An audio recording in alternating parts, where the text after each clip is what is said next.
Facebook page delete কীভাবে করবেন? Facebook page delete করার জন্য প্রথমে ঢুকে যাবেন ফেসবুক অ্যাপে। তো অ্যাপে ঢোকার পরে এখানে থ্রি ডট আছে, থ্রি ডটে ক্লিক করবেন। ক্লিক করার পরে এখানে চাপ দিবেন। চাপ দেওয়ার পরে এখানে আপনার সবগুলো পেজ শো করবে। তো আপনি কোন পেজটা ডিলিট করবেন ওইটা এখান থেকে সিলেক্ট করে নেবেন। আমি এই পেজটা ডিলিট করব, তো এটা সিলেক্ট করে নিলাম। তো সিলেক্ট করার পরে এইখান থেকে ওপরে আবার থ্রি ডট আছে, এখানে ক্লিক করবেন। তো ক্লিক করার পরে এখান থেকে সেটিং আছে, সেটিংয়ে ক্লিক করবেন। ক্লিক করার পরে নিচে আসবেন। নিচে আসার পরে অ্যাক্সেস অ্যান্ড কন্ট্রোল এখানে ক্লিক করবেন। ক্লিক করার পরে এখানে এই জায়গাটাই ক্লিক করবেন। ক্লিক করার পরে নিচে লেখা আছে ডিলিট পেজ, এখানে এটা সিলেক্ট করার পরে কন্টিনিউ এখানে ক্লিক করবেন।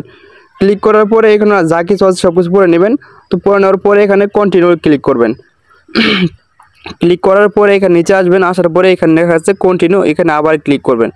ক্লিক করার পরে আপনার যে ফেসবুক মানে পাসওয়ার্ডটা আছে ওই পাসওয়ার্ডটা এখানে লিখবেন। তো আমি আমার পাসওয়ার্ডটা লিখলাম। পাসওয়ার্ড লেখার পরে এখানে কন্টিনিউ ক্লিক করবেন। ক্লিক করার পরে এখান থেকে মানে পাসওয়ার্ড মানে আপনার যে পেজটা ঠিক আছে এটা ডিলিট করার জন্য এখানে কন্টিনিউ ক্লিক করবেন। ক্লিক করার পরে ডিলিট পেজ এখানে ক্লিক করবেন। দেখবেন অটোমেটিক আপনার পেজটা ডিলিট হয়ে যাবে। কিছুক্ষণ সময় নিতে পারে, পরে দেখবেন বাট ডিলিট হয়ে গেছে। তো এভাবে মূলত পেজগুলো ডিলিট করতে হয়। কিন্তু আরেকটা কথা হলো যে ওইখানে পেজে ঢুকলে কিন্তু আবার আপনার পেজটা শো করবে, ঠিক আছে।